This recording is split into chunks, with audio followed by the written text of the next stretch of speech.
Welcome, Jackson. It's so good to see you this morning. Thank you so much for coming on the Psychedelic Mom podcast to share your story.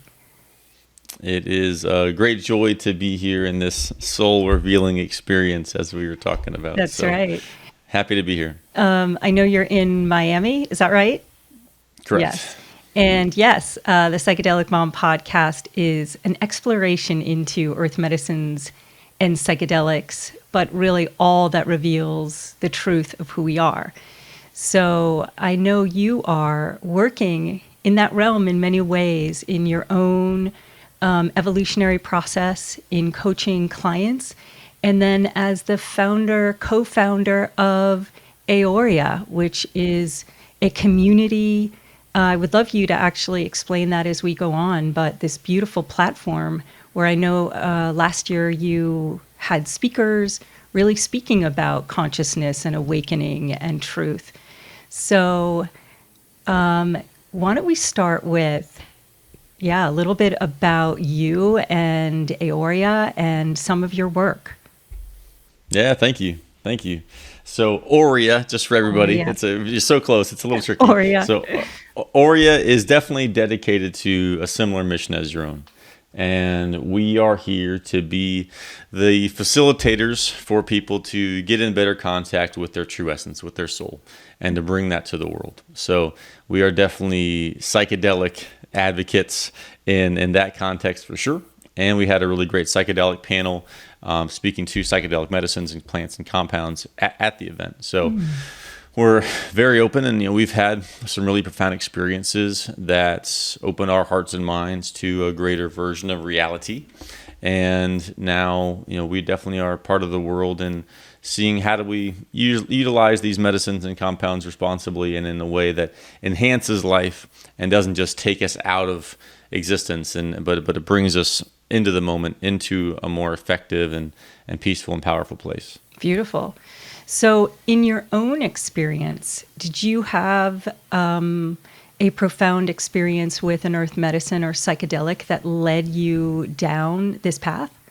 Or many, or one that you'd want to share? Yeah. So, I had some experiences with mushrooms in college that definitely opened me to a much greater state of awareness that I wasn't used to. And that definitely made me feel like there was more to reality and relationships and people and emotions that I had perceived possible. And worked with them sometimes recreationally, sometimes with by myself and with a lot of focus, and definitely had some really amazing experiences. And one that comes to mind that I enjoy and that really hit home at the time and continues to is me and one other good friend of mine, and I was on my couch in my living room. I looked over at the other couch, and my friend was outside, and there was a being in a three-dimensional human form made of stars. Whoa. Like purely star-made human. And this human 3D outline. And there was this smiling presence, not so much like a smirk in like a star outline, but this like glowing, loving energy coming from this emanation. And to me, it was a being. And I think psychedelics, as perhaps you're aware, already agree, they open up, they dilate the pupils, obviously, and I think that they broaden our frequency range. We're able to absorb more of the universal transmission in this multi-dimensional reality that we find ourselves in, and we're able to perceive beings that normally we're in too narrow of a frequency range to really perceive in our normal waking states. And to me, I'm not religious, but I do have an affinity with Christ and the being that appeared as Yeshua. And I do believe that being has appeared many, many times throughout human history. It's this continual reincarnating super spirit that comes to give us the lessons that we're ready for at that time. And my hunch is that, the message has always been activating other leaders, activating other divine beings, and showing us all what we're capable of. And I think that's definitely the message now, is that we're all meant to step into our true leadership and look at these crimes and chaos that's happening in the world and certainly lots of that going on. Epstein and Ghislaine Maxwell and financial scandals and COVID and all these, massive scandals that are happening. I believe we are being called to stand in our power and in our love and our compassion, but be firm in who and what we are. And that's kind of a side topic, but the beautiful thing that really came through in that moment that I'm referencing here, that is the context for AUREA and is the context for looking at these troubling aspects of reality, is that everything's okay. And it's the way it's supposed to be. And that we can love this journey and we can surf these waves and we can be in this movie that we find ourselves in, but not feeling oppressed by it, and having this heroic character to rise up and go on to our heroes' journeys and go on to this beautiful human experience that we're in and see it as such. And that was a really profound transmission that came through in that moment. Yeah. I can imagine seeing a star being. And you mentioned that you are, not religious, but you have this affinity for that story of the birth and the kind of the death and birth again and again and the hero's journey.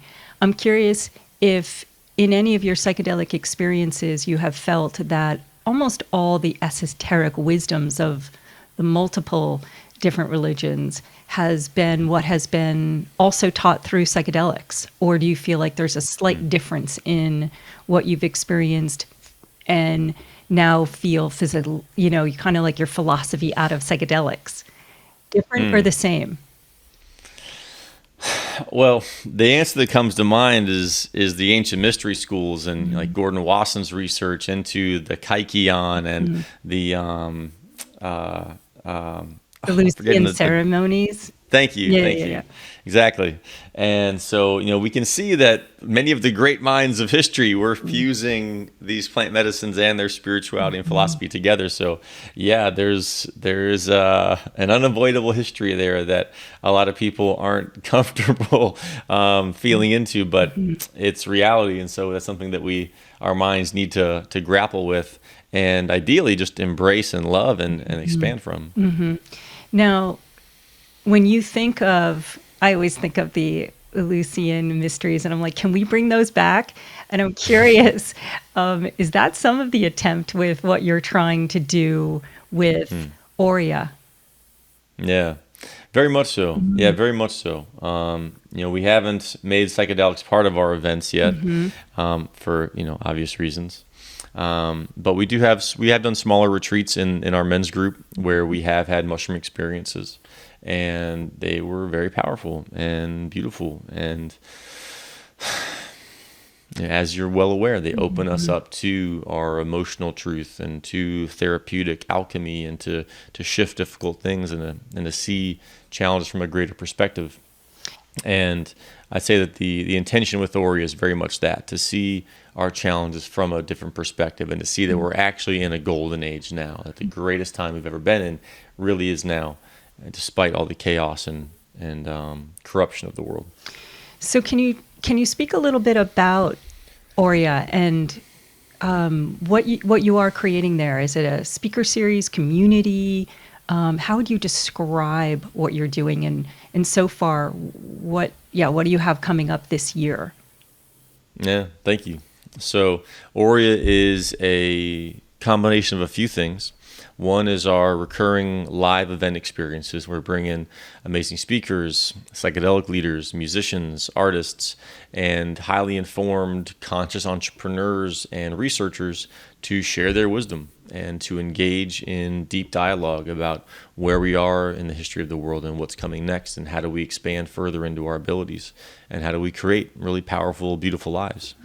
And within that culture and context, we have a year-long mastermind program for people that really want to activate themselves, do the deep inner work, and create their ideal dream lives, what their soul really calls their psychedelic lives, and how to work with money more effectively. And myself, my partner partner Jeff and Dr. Crystal Gifford are my partners in that effort, and we're doing a really beautiful thing with that year-long mastermind.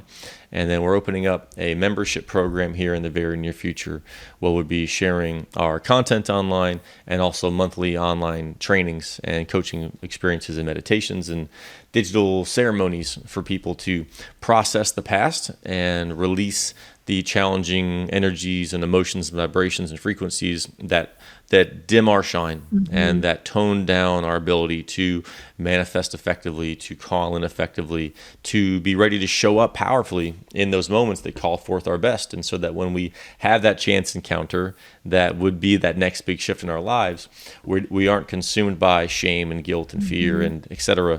We are in this loving, self-accepting place where we can say, oh, no, that's me. That's you. Let's do this thing. This is that perfect conversation I've been waiting for. And so that's really what we're about, is we want to be the people that are activating others into their soul work. And that feels like ours right now. And so for you, did you have a process, a hero's journey that you went through that you'd like to share a little bit about? Yeah. I mean, I think that's the thing. If you do enter this path, it's not quite, I always say, like, God, awakening's not quite what I thought. This process of kind of waking up can be really hard, can be brutal, can be all of it. And I'm curious if you now are helping people walk this path of, I mean, first, I think there's the realization of the layers and layers of enculturation that we have to break through, at familial, cultural, social enculturations that we've all had. And yeah, what has been your hero's journey that I know you're still on, but what has your process been? So deep, heartfelt affinity with what you just shared, and that in order to awaken from some kind of darkness or some kind of sleeping state, we must go through the layers of that darkness and become aware of them, and see our codependency, our fear, our scarcity mindsets, our ... these negative things that are our teachers. And that's been a lot of my journey, is learning to embrace them as the teachers and see things as purposeful and as the way it's supposed to be for me to ascend as I'm meant to, and to climb each step and to climb this mountain of consciousness that we're in. So that's where I try to recontextualize the trauma. And for me, I started out, I got an internship in college by chance at a private equity firm, and so I was deep in the finance world for 6 years or so, and then went into corporate and technology sales, and was in that for 4 or 5 years, and then I was miserable, and there was this constant droning, deadening feeling of being in this like zombie-like state. And there's one really cool conversation that I had. I knew the last company I was with when I quit, big salary, it's a 6-figure salary, 6-figure commission plan, $250,000 job, benefits. They're in Colorado, they're Boulder, they're super nice. Everyone, it was just a cake job. Like, everything was lovely, but I couldn't do it. I was miserable. And I knew I was going to quit. And the week I was going to tell the VP that I couldn't do it anymore, I get a call from the top performing salesperson. This young woman calls me and says, "Hey, Jackson, good news. I've got this big deal, but I have to hand it over to you because the territories have changed and it didn't close fast enough, and now it's going to be yours. And congratulations. You just got to do these things and get in touch with these people." And I'm like, yeah. And in the back of my mind, I'm like, okay, Megan, thanks, but I'm not supposed to tell you this. And so finally she says, okay, I'll send you the email and I'll introduce you. And I was like, okay, wait, I got to tell you something. I can't do this. I'm going to quit. And she's like, wow, what do you mean? What are you talking about? And I explained why. And she had just closed a huge deal, I think the biggest in the company's history, with Google. And it's, as far as tech deals go, Google, Facebook, Apple, that's about as big as you can do as far as an achievement in the tech sales world. And I asked her what it was like how does she feel after doing this deal? Is she satisfied? Is she happy? And the best emotion that she could muster was relief. Whoa. She was just relieved that it was over and that she didn't have to answer to anybody anymore and answer managers' questions and executive calls. Is the contract done? Is this, that? Is it all these checklists and nonsense? And so it just hit me so hard. It's like, wow, I'm doing the right thing. And that if the pinnacle of my success, the best mountain I can climb is the mountain relief. Right. This is not the ride I want to go on.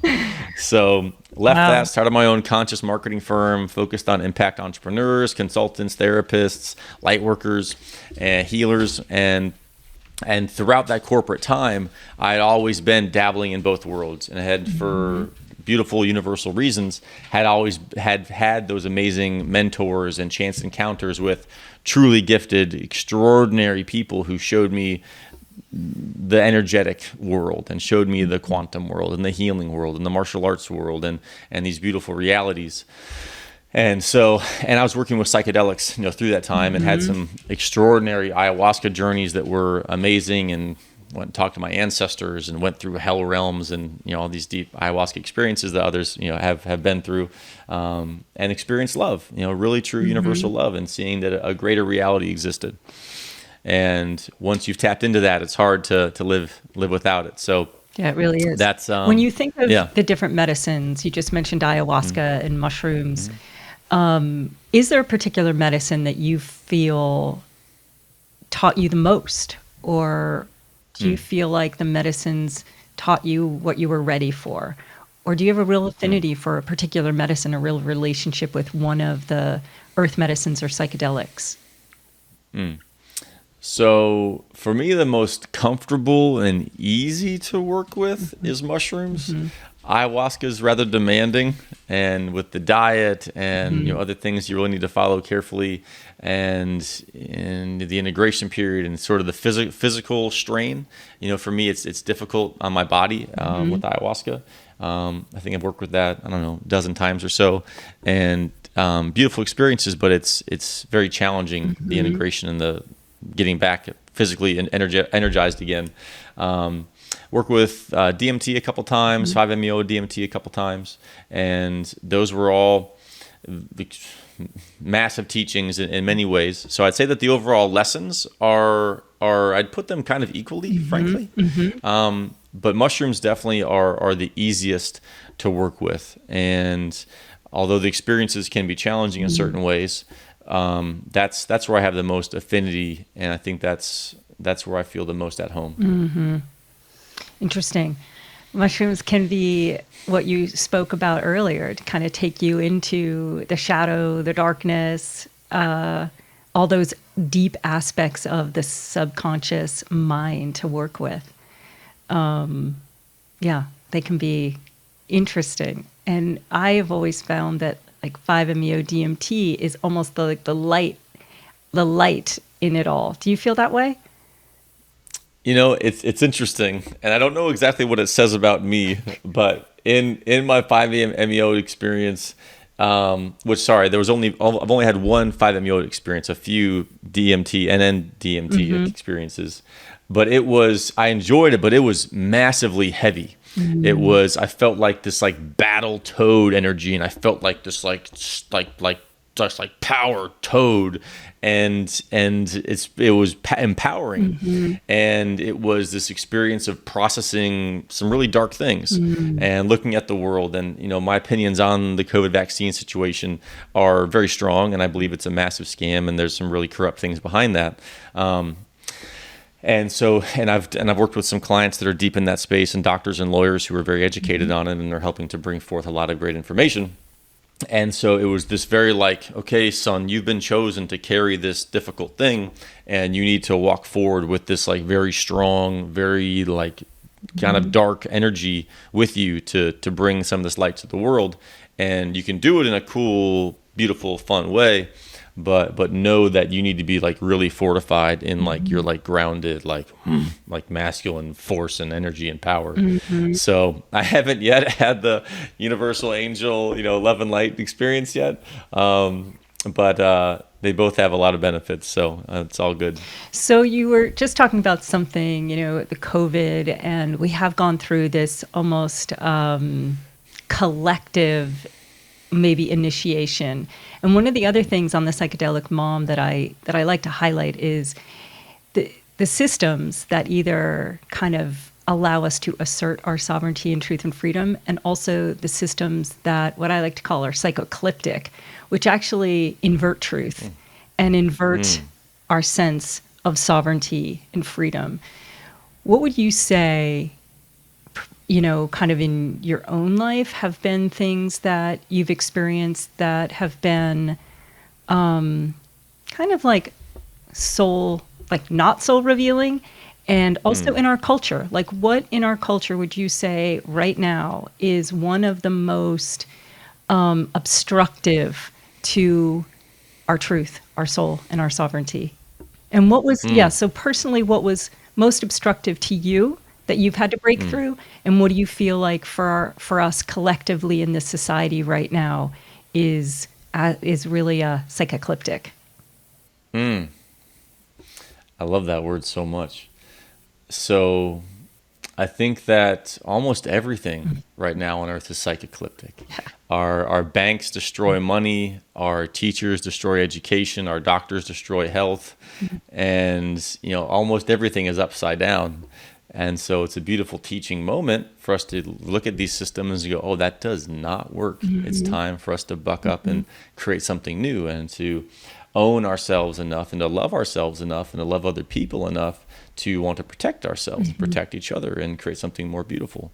So it's all good overall, but yeah, pretty much everything's upside down. Yeah. And for me, the corporate culture, the college corporate pathway culture of go to college, go into debt, get a job, pay off the debt.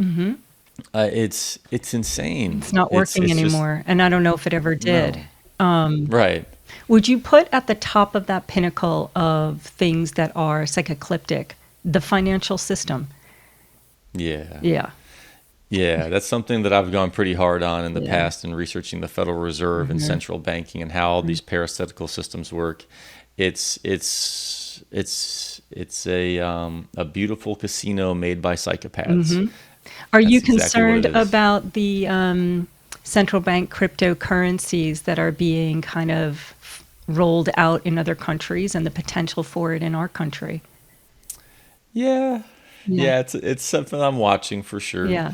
And the crypto world is both fascinating and apparently liberating, and solves all kinds of problems. And I've been paying attention to that since like 2013 or so, when a lot of like the libertarian economists that I would follow back then were talking about it.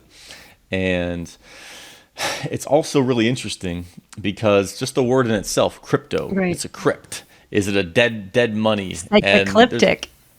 Right, right. And there's some really smart people I know who are really deep in the tech world who've had some big exits, and super smart, informed guys who say that all of crypto could be like one gigantic honeypot. And so just like we saw with FTX, this huge like vaporizing of wealth that could happen at scale. And obviously the crash of crypto over the last year plus has been part of that. Will it explode in the future, and will it take over as the dollar dissolves and becomes devaluated? Yeah, maybe. And are these new central digital coins like the sort of the system's attempt to subvert what crypto could do? It's all mixed in there somehow. There's one company that came and spoke at AUREA called Cortal, like a portal, but with a Q. And they're ultra decentralized. And if anybody is really aligned to like the first principles of Satoshi Nakamoto's white paper and what Bitcoin was really supposed to be, et cetera, they've really got something special there. So if What is? Can you say that again? Yeah, Cortal with a Q, Qortal. And is it a cryptocurrency? It is. It's ultra decentralized. So like every computer that's on the network is its own node, and without getting over my head, frankly, in the terminology, but it really does appear to have the most aligned ethos to what crypto is really supposed to be. So personally, what would you say right now is the place where you are expanding yourself the most? My intuition Mm-hmm. and figuring out how I make the best decisions in every moment, and really deeply listening to myself, to spirit as best as I can interpret Mm-hmm. it, he, she, it, and having quiet time in the morning to make sure that I'm really clear energetically, vibrationally, emotionally, mentally, and not getting caught up in challenging emotions. And as inspired as I am most of the time, the big reason I am so driven for these things is, I've experienced a lot of pain, a lot of anxiety, a lot of self-loathing, a lot of Mm-hmm. depression, and a lot of what great authors have described as resistance. And I do believe that in this Earth School that we're in, and Stephen Pressfield is the best author there is on the subject to me, The War of Art and Turning Pro, and other Mm-hmm. amazing books. Mm-hmm. Do you know Stephen Yes, Pressfield? I love that book. Okay, beautiful. Yeah. God, I Yeah. wish he was my uncle so bad. I just want to hug him. As like I fanboy over him so hard. I've sent Yeah. him a ton of messages on Instagram, and he'll like them, and like he'll like interact with me a little bit, and I go, oh, Stephen, he liked another message, but he hasn't agreed to an interview with me yet. But Oh, someday. I feel that Um, coming, and maybe as a speaker for oh, you guys. He, God. 2024 goals. Maybe not this year, but once we get a little bigger, man, I would faint right on the spot. well, just But speak on that a yeah, little bit so that yeah, anyone who doesn't know his work knows what's so yeah, inspiring to you about what he writes about. yeah. So the best summary I can provide on his writings Mm-hmm. and on his version of reality that I believe Mm-hmm. is that our souls have a calling in this life. Mm-hmm. We are here for reasons, and that is to create our art, whatever Mm-hmm. that looks like. And art can mean a million things to a million people. And in opposition to that artistic energy and that drive and that beautiful flowering of our hearts in the world and of our minds in the world and our creative energy and spirit is what he calls resistance. And religion would call it the devil. And if you go back to the Kabbalah, it's the Yetzer Hara. It's been around and been described by pretty much every culture out there forever as demons and other these dark forces that test and attempt to distract or subvert or spread thin or absorb us into drugs or pornography or a million other distractions that don't expand life and don't enhance life. And ultimately, even that dark force is our ally because it lights the path. Mm-hmm. And the beautiful thing about it is that when we step on the path and we are hit with dark emotions or distractions or the desire to do things that don't serve us, we can either fall prey and victim to those things and demolish our potential in our life, or we can go, and I like to say it out loud, it's like, oh, this is resistance trying to get me. I'm effing up, or I'm falling off the path here, Mm-hmm. and I'm not going to do that. And it's interesting because even right before this podcast, it really hit me hard. And my resistance usually shows up in a lack of positive self relationship, Mm-hmm. and where it is you're an idiot, you're what are you doing? You're not capable of this, and then a lot of dark language. And I've worked hard to make sure that my conscious self can navigate and kung fu that and go forward with passion and precision, but it's never going away. And at least in my experience and with psychedelics and therapy and great coaches and mentors, I think it's just, I feel like as long as I'm on earth, I'm going to be in the dojo dancing with this demon. Uh-huh. And yeah. And so Pressfield has some really amazing descriptions of that. And for myself, recognizing that other demon, that other negative force is not me. Mm-hmm. And so I think a lot of people will feel flawed or mentally ill or bipolar or schizophrenic, or I have this depressive disorder and these big problems, but it's not you. Like, I believe that we are perfect, whole, complete, creative spirits, eternal fractals of God, the universal spirit, whatever word you use to describe the divine. and we're in this earth school to kung fu with these monsters to expand that capacity.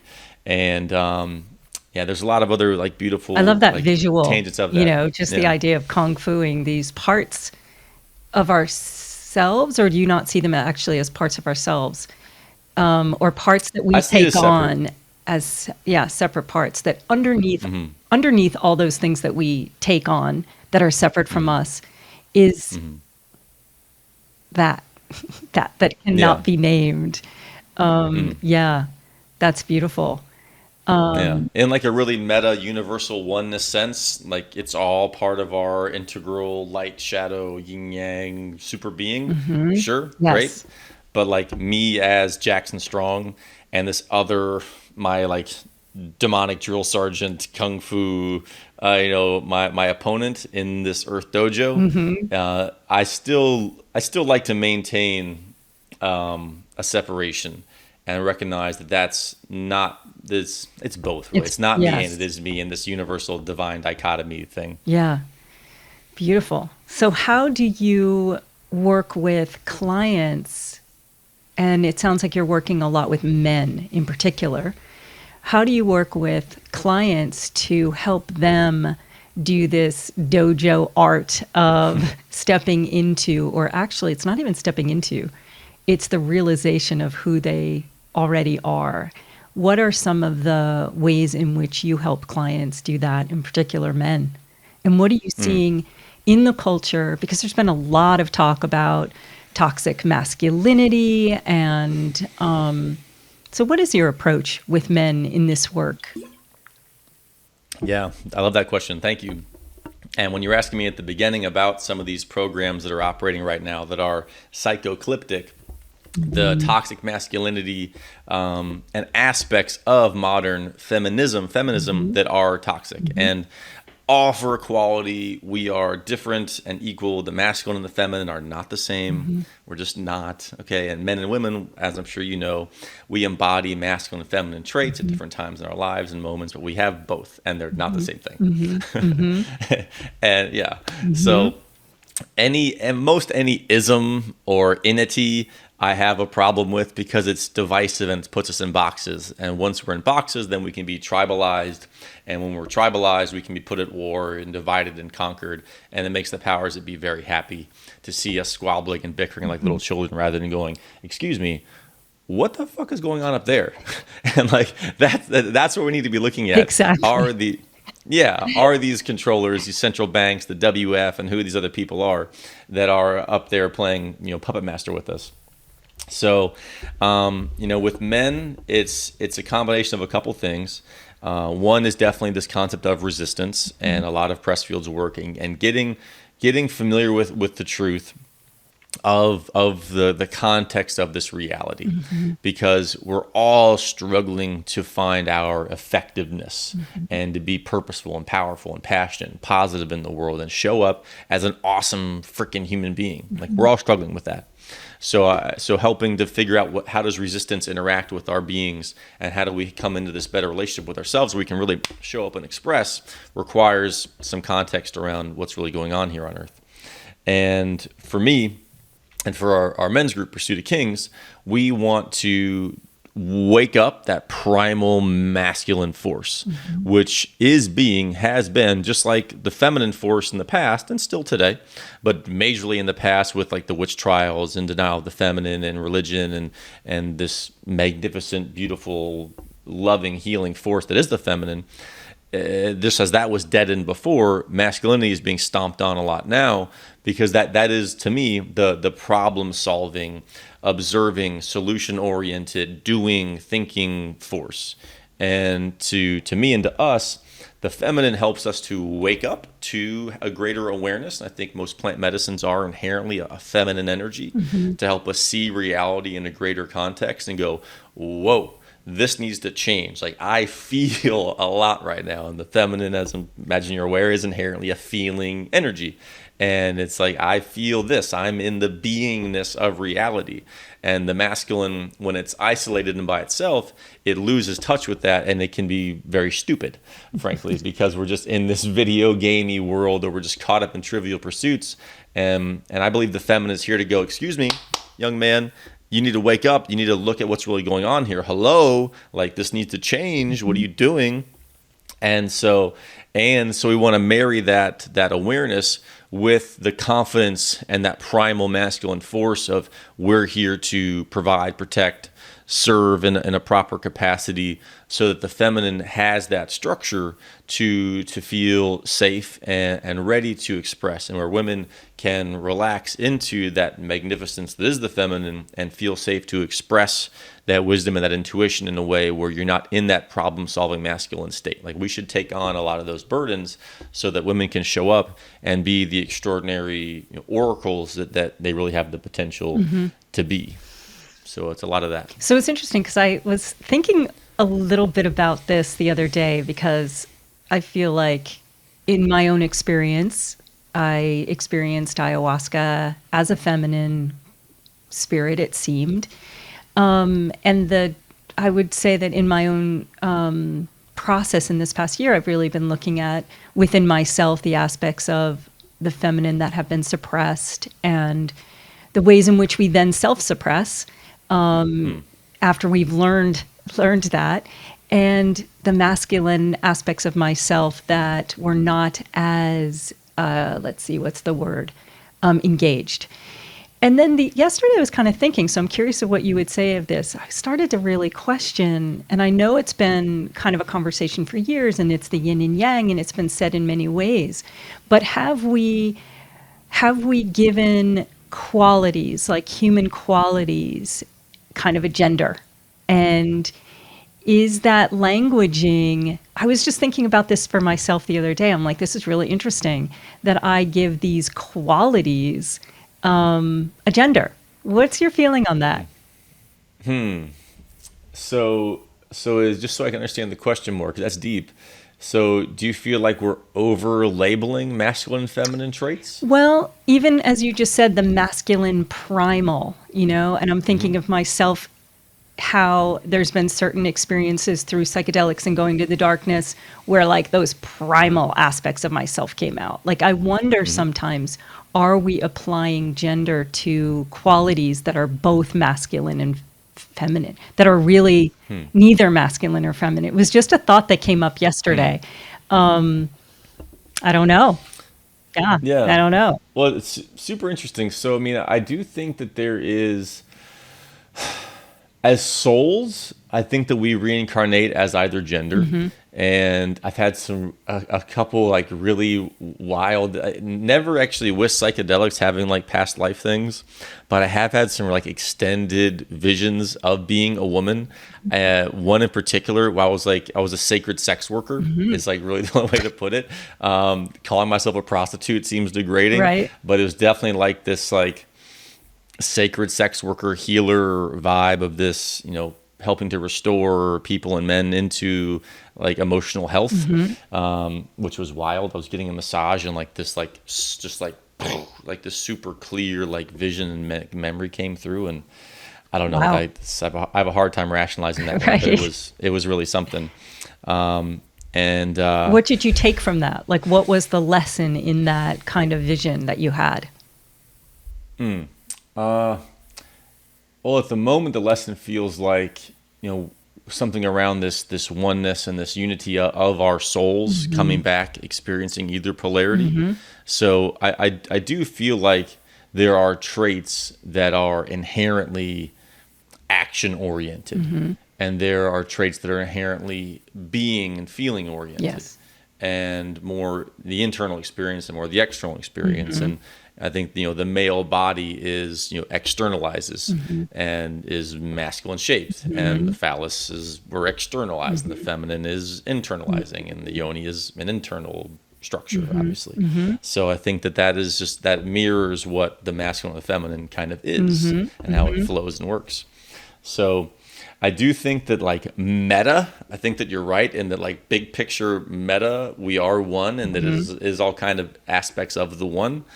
And it is in this earthly incarnation where we are kind of understanding duality that we do appear to have these masculine and feminine traits. Yeah. So what would you say the modalities or the practices that you are kind of working with every day? We certainly can't take psychedelics all the time to enter those states. So when you're working with clients and personally, what are some of the practices that you use to continue to come back to that deep soul self? So it's journaling for sure, and being very intentional with who we are. I am a this. Did you hear that subconscious mind? Did you feel that brain? Did you feel that what I just said? I am a this, and this is what we do, and there's no questioning about it, and I don't want to hear any shit about it. This is what we are, and we're owning that.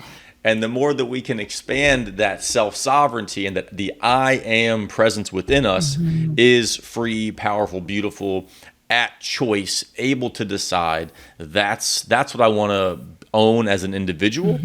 And so I really want to expand that awareness, that force, that presence, that power. And I want to marry that with being, and that's, to me, like a masculine energy. And then I want to marry that with being really in the feminine receptivity to what spirit, God, source is wanting to share or do or steer me into. And so the place where I'm really focused on expanding and polishing is that heart-centeredness, where I can really feel in my body, in my being, okay, this feels right. I like this. Like this really, I'm working with this. This feels like the right thing. I'm gonna click into this thing here. And I don't know if you're into human design, but I'm an emotional projector. So that emotional quality that I sense is meant to be my GPS. So I really focus there with myself and with anyone that I'm working with. Yeah, that's beautiful. How would you say the relationships in your life have been psychedelic? Oof. Thankfully, I'm in an extraordinary, beautiful relationship right now, and it's been magnificent. And Megan, when you see this, I adore you. You're just extraordinary. And I've been in love before, as I defined it at the time, and those relationships in the past had great moments, but were overall really, really difficult. And they were psychedelic largely in showing me the dark side of myself and the codependent side of myself, which was definitely a major struggle for me. And I love my parents, and they have some very strong narcissistic tendencies. And there's all sin is equal sin. Right. And all sin is equal. Missing So the mark. whatever. Exactly. Thank you. I love that. Exactly. That's what it translates as. Yeah. And beautiful. Missing the mark. Glad you know that. Totally. So I grew up with that aspect around me, and so I adopted a lot of codependent traits, and through my previous relationships I was in that mode, and it was hard to see the label of the jar from being inside of it. And through a lot of pain and breakups and hard work and reading and books and YouTube videos, I was able to put myself back together again. So very soul revealing. But as you said at the beginning, it can be really difficult to crack through these shells that we find ourselves in, and come into a place of authentic knowing of who and what we really are. Did you feel that you took on any of those narcissistic qualities, characteristics? Yeah, I would say that too, and I love that question. Because if you spot it, you've got it in certain ways. And I heard Brene Brown talking the other day, and she said that narcissism is the fear of being ordinary, and acting in like a grandiose way due to that fear. It's a shame-based fear. It's not really a self-loving condition. And I do definitely have the fear of being ordinary for sure. and and but more than just ordinary, I have a fear of being like a matrix pawn and not doing my soul thing. Right. Like that is my great terror, is that I will get to, my deathbed and look back in a life and go, wow, you didn't do it. Like, this is what Right. you were supposed to do, this thing. Like, this was the thing, and you The didn't do thing. the thing, And it's amazing. There's Yeah. I don't know if there's a saying kind of like hell is getting to your deathbed and meeting the person you actually were here to actualize. And I'm like, oh man, oh wow. Nailed it.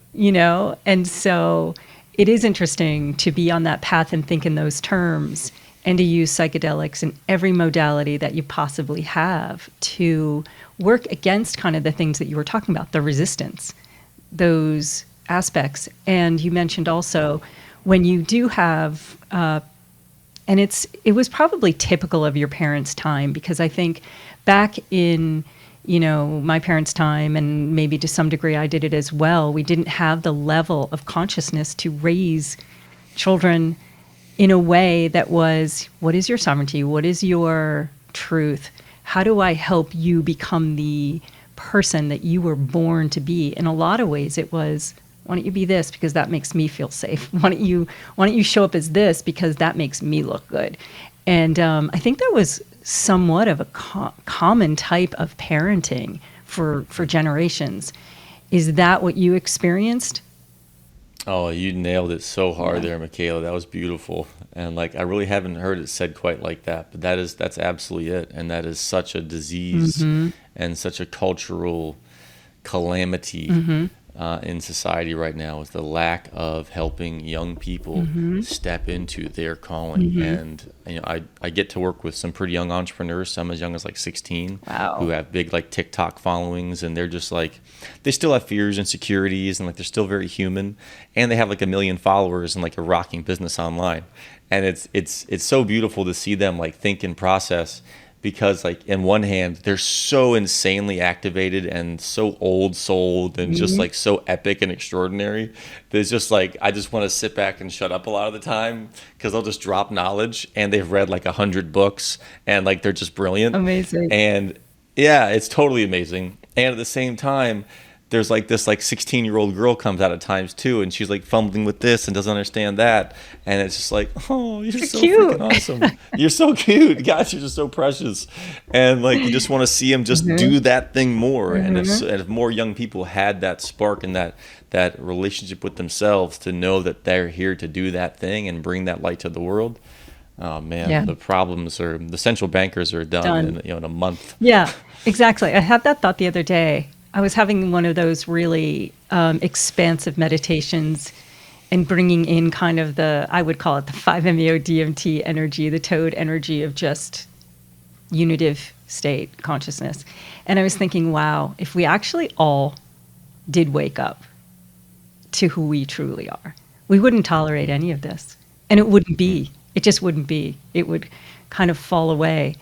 I'm curious, with your parents, as you went through the process of deeply understanding your family dynamics, did you have the opportunity to go back and do repair or highlight some of those things in your family?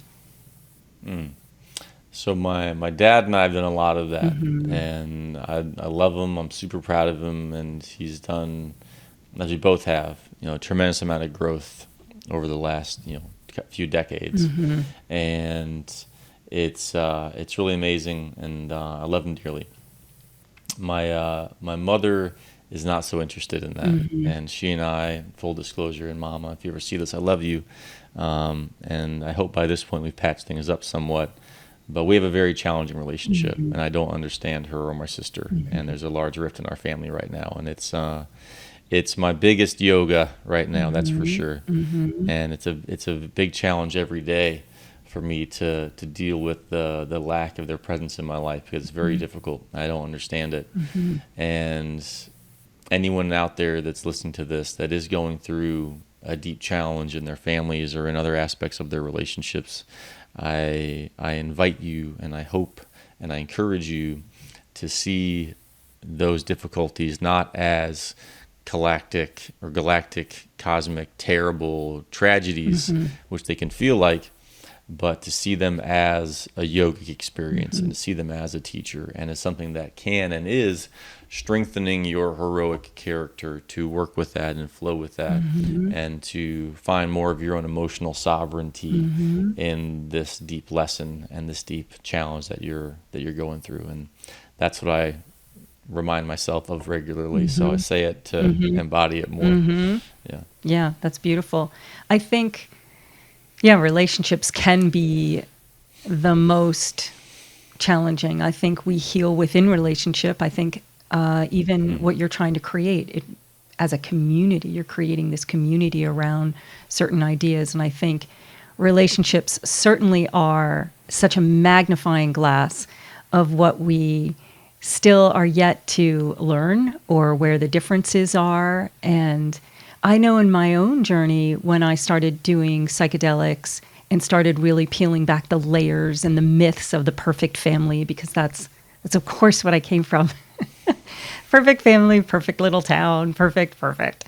And there was some time period there where I did create a little distance so that I could do my own healing and have a deeper understanding of who I am outside of my family. And sometimes that distance can be really healthy, and other times it can be really confusing as to what the patterns are that are still at play. Yeah. Thanks for sharing that, though. It's those are the personal parts of our lives that are both challenging and beautiful. It's both. Yeah, definitely. Yeah. So this work that you're doing coming up, what do you have another event coming up for AUREA? So in May we'll have AUREA 2, which will be here in South Florida, and very likely Miami. And we have some really high hopes for certain speakers and others that are already lined up. And it'll be another iteration of this mission that we're on and this conversation that we're having. And that is, how do we really tap into this divine source and start getting whispers of inspiration from this great mystery and from this infinite field of magnificence that wants to work in the world and that loves this planet and that loves us and that wants to see us do great things and become not just sustainable but thriving and rejuvenating and regenerating and being magnificent here on Earth. And not just living the daily life of relief. Yeah. Right. Getting exactly. relief. Yeah. Right. I hear a lot of friends higher. like, I have to get through this. I have to get through this. And I was like, oh, that's a really interesting way to live life. Like, I have to get through this. And right. I feel relieved I want now. something more than that. Yeah. Yeah. I want more. Yeah. And I think we should all want more, because ecstasy is real. Like, divine euphoric union is real. And I think psychedelics can remind us to the things that we've forgotten and to feel how good it freaking is to be a human being and to feel these higher emotional states and frequencies and this extraordinary feeling that we can inhabit. And once you taste that, once you feel that experience, I was like, man, I want this all. I want more of this all the time. Like now I see how bad this version of reality that I had become content with really is, and I've got something to compare it to. So. Yeah. Having peace with the matrix and compassion, acceptance, and these, higher order philosophical ideals of being okay in the lack thereof, and working really hard to create experiences for ourselves and for others where we can step into that magnificence and to reacquaint ourselves with the extraordinary place from which we come, and to bring those worlds together here and now. That's pretty much it, isn't it? Right there. That's our mission. So that AUREA 2 is coming. We have a really beautiful membership community coming together really soon. We've just paid for the platforms. They're building out the programming and loading up the videos and doing that stuff as we speak. So we'll have amazing inspirational speakers. We'll have monthly coaching calls and activational experiences and meditations to do what we're talking about and to help people really. And it's all in person, the event? The event we live streamed online and had in person. So And then this one, the membership community will be primarily online and digital. What would you say, like last year's event, what was the biggest thing that you learned from doing that? Like, what was the tidbit of philosophy? And then also, what was the tidbit about yourself that you learned? So I'll start with one about myself. And that was a really hard one to look at, frankly. Because as much as I celebrated and enjoyed and felt honored and was just blissed out of my mind at the majority of it, at the end of the event, there were a few different, actually really throughout it, there were a few different presenters and facilitators and artists that showed up in ways that weren't according to plan. And that my positive driven side and my tyrannical perfectionist side had strong feelings about it. Okay. And and I ended up saying things to people that were not as effective as my ego thought they were in the moment. And so I really had to have some really challenging apologies to people afterwards, frankly, and really say sorry. Like, look, I experienced upper limits syndrome. If you're familiar with that, where we step into this new beautiful reality and then like our subconscious goes, well, this isn't safe. We don't know what this is like. We need to like go back into like painful, like whatever world. And so it pulls us back down and we seek to pull others back down. And there is, in my astrological configuration, I'm on the path of liberation, ironically enough. But the dark side of that I have some legitimate like tyrannical traits. And that's something that I'm choosing to be well aware of and make sure that force and that power that I'm grateful to possess and to create with, and this ambition that I have and feel, that I wield that very effectively and with a lot of grace, and that I work with that really clearly, because I know that if I don't, then I know that what the alternative is. And so my biggest lesson was letting go of perfectionism, being kind, being compassionate, not being a jerk to people on an even deeper level. And for the most part, I consider myself a very kind person, but there were a few moments that I really didn't act as I wish I had, and don't want to make excuses for it, but we worked insanely hard to pull it off. We had almost no sleep for a couple months. It was really crazy to pull it all off. We had like 2 months to do it. It came about in a really bunch of weird, kind of miraculous ways. But yeah, taking care of myself and my biology and sleep patterns and all that stuff is very important. So anyway, when you went that. through that, were you able to have compassion for yourself, knowing that this was some outside resistance? Were you? I have found that place. Yeah. It didn't appear immediately. Yeah, did not appear immediately. So I feel like I've gotten there, and it's another layer of not being perfectionistic or expecting perfection out of myself or other people. Now, in your work, did you ever come across internal family systems? Is that something that you use with clients, or no? I'm not familiar with that. What's that about? Well, it's really about what you're talking about. So this part of you that it can be tyrannical it's following that thread of kind of you kind of go in, you close your eyes, you kind of go in, you work with somebody on it to find like where that protector part emerged in your life, at what age, and what that need of that part still is. So even the perfectionist part, like, it's amazing because even without psychedelics, you can actually go in and through the use of your body, find that part, that early young part that emerged to bring what was the need for perfection?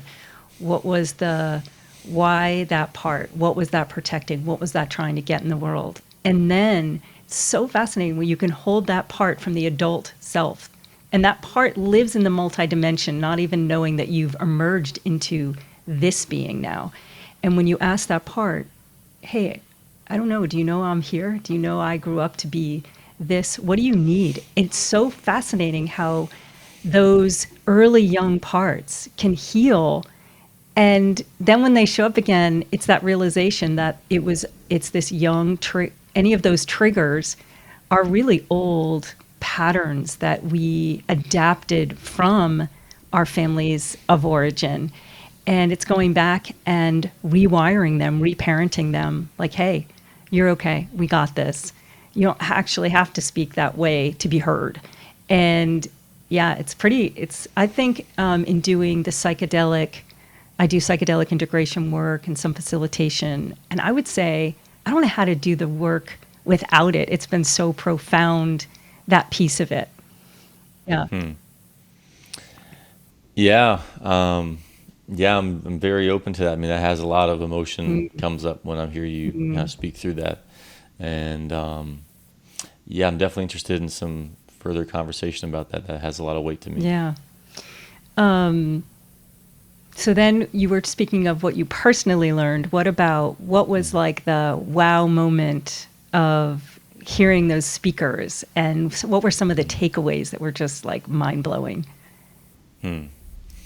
So one of the things that hit me hardest throughout the event were these, radical, revolutionary, paradigm breaker, dangerous people speaking out, and all of them, to a letter, we're all just talking about love at the basis of all of it.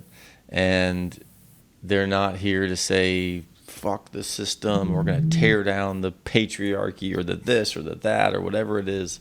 It's like, no, like the spiritual truth is the important stuff. The inner way is what really matters. It's the way. It's our relationship to ourselves and to others. And that's the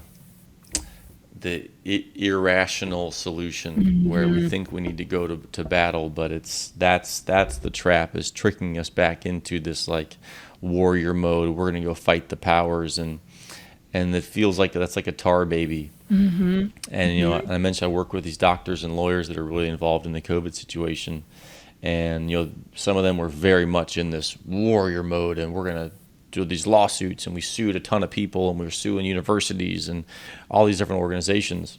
And ultimately didn't, in certain ways it was effective. There were battles that were won, but is that really the highest way for that energy? Was that the greatest return on that energy? I don't think so. And so that was definitely the biggest takeaway, was like emotional health and peace and love and metaphysical truths. And in the midst of waking up to censorship and corruption and tragic realities, being solution oriented and creating systems and technology and community that can circumvent that and that can expand beyond those apparent problems, food sovereignty, different things like that, then we don't have to be quite so worried about the apparent battle. Well, I like this idea of community, because I think after COVID, with these tyrannical lockdowns, there's such a separation. I think so many people haven't really even fully emerged back from COVID.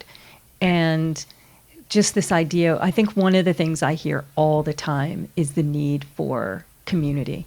So I love that part of your mission is to build a community around these issues, these not even issues, but around love, around sovereignty, around truth, around these universal truths, and using those as your platform really for change versus the other way, which is more warring.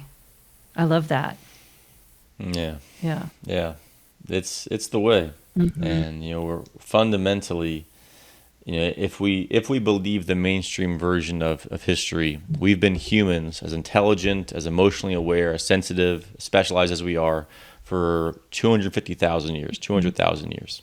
My personal belief is that there's been many ups and downs and high and low civilizations throughout that period of time. Atlantis and Lemuria and those situations. I think that's been going back a long way. Yeah. And the ones we have no clue about, because they've just been demolished by the hands of time. I mean, sometimes it is amazing. I mean, you could sit in rage all day at the ways in which even our human history has been inverted.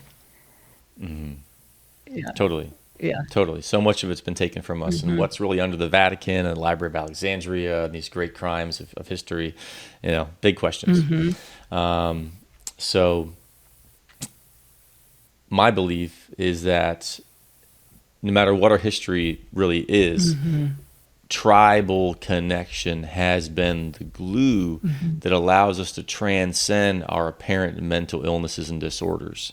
Because when we hear someone else's story, and why vulnerability is so powerful, is that it shows us that other people are like us, and that we all are so similar, and that we're not unique in our anxiety or our depression or our self-loathing, that we're all processing these emotions, or we have in the past, or we've gotten to a better, more sophisticated place now, whatever the reality is. But like, that is the reason that community is so important, is to recognize that we're all mirrors of each other. And Charles Eisenstein was one of our speakers, and is just amazing on the subject. And you know, in our preparation for AUREA, we had a couple conversations, and he's like, yeah, the necessity of community, of these moments, is one of the biggest ones, is to remind each other that we're not crazy. Right. Yeah. And to drop into the truth of how similar we really are.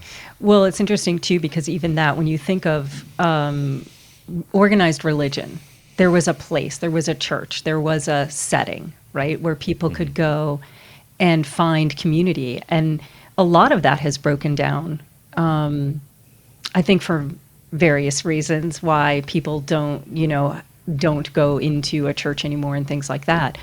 And I think we're in a time of recreating what that is, recreating where to find community based around love, wholeness, and all these values, because it doesn't exist anymore. And I think Charles is right. It always comes back to, he did that little film on Gathering of the Tribe. And it is that sense of gathering in this core belief of love, and also knowing what you just said, we're all on our hero's journey. Each human being is on their own path, and each of us has like different degrees of resistance and darkness that we have to battle with. And if I love that idea of, if we were doing it in a way of holding each other's hands, walking each other home, as Ram Dass says, in knowing that that's really what we're here to do. And it sounds like in a lot of ways that's what you're doing in your work and in your daily life, just like dealing with the parts of yourself that are still evolving. Yeah. That's the mission. Yeah. That's our commitment, for sure. That's beautiful. Anything else that you'd want to share about your work or your life? Or the other thing that I do want to reflect back on is, you mentioned about psychedelics again, that it is hard to, if someone hasn't experienced psychedelics, to truly understand that it is the experience of these things. It's actually the actual experience of the love. It's the experience of truth that maybe our conscious mind doesn't have access to. I just wanted to highlight that, because you had kind of talked about the experience, and how when you have that experience, you just want to remember that and bring that into the world. Yeah.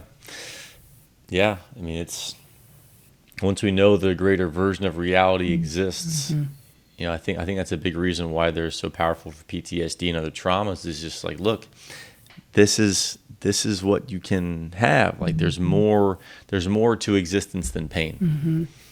And once our brains are so wired and our emotions are so repeatedly infused into our personalities, and our beliefs become so toxic, we're just in this deep groove, this like cut down super highway, you know, that we just stay stuck. We can't really pull ourselves up there into these higher states. And one of my favorite analogies from Michaela Carlin was that the psychedelics help to, our brains like paths through the snow, and the psychedelics raise the snow up so we can surf around different areas. Repattern. And yeah. And so are you bringing in the golden age? Is this what you're doing? Yeah, that's our dream. Yeah. And that's what we're claiming. So yes, we are bringing in the golden age, and it's a big claim. And part of me will, always feel like some kind of fraud or imposter for saying that, or feel like that's crazy. But through that, I am here to say, no, forget all that. That's reality. This is our truth, and this is what we're creating.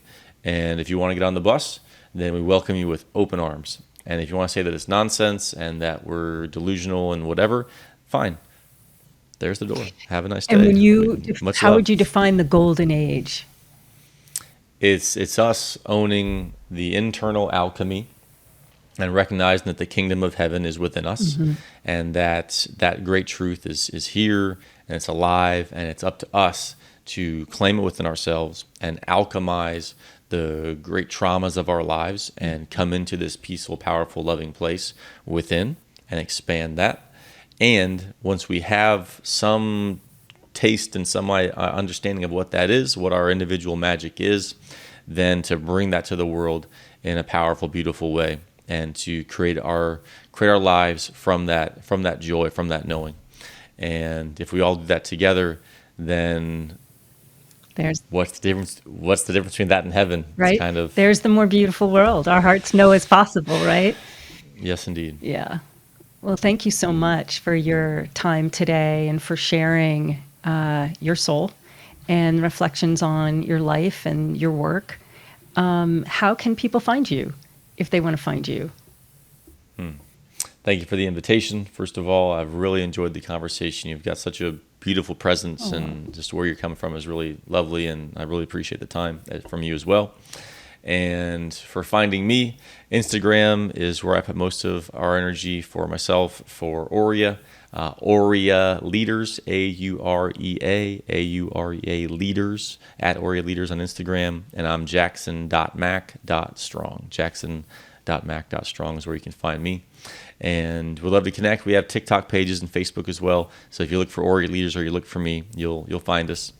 And yeah, stay tuned for the membership community. We've got some really amazing things coming through us, and we're extremely lucky and blessed to be what we call ourselves the stewards. We're stewards of some kind of higher calling and energy that's coming through, and we claim our own identities in it, but we're definitely the stewards of something greater. So it's a great joy to be here with you and to be creating this creation that we are. Yeah, you too. Thank you so much for the work that you're doing, and I look forward to, how do you get tickets for AUREA for your next event? They'll be going on sale in the next month or so. So aurealeaders.com is our website also. So go there, get on the mailing list. We send out emails, not every single day, but at least a few times a week, where we're sharing inspiration, we're sharing powerful stories. We do a lot of free trainings. We did some really awesome ceremonies on New Year's Day and New Year's Eve of releasing the past and calling in the new. So we make sure we stay of service in that regard for free.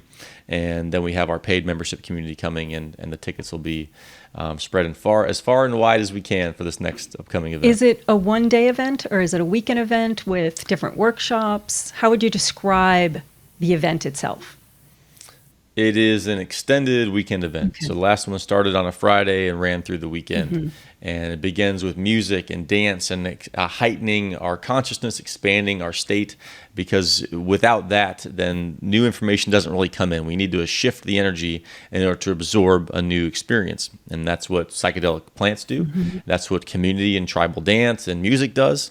So we want to raise our vibration, raise our state of consciousness, and then connect with tangible, functional, action-oriented people and conversations that help us to really make a positive effect from there. So it's more than just an experience.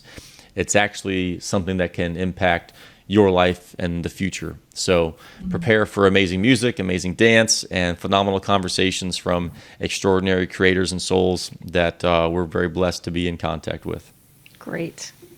Terrific. Well, thank you so much. Great joy and pleasure. Yeah, I've loved this. So thank you. Hope we can do more in the future. Yeah, definitely.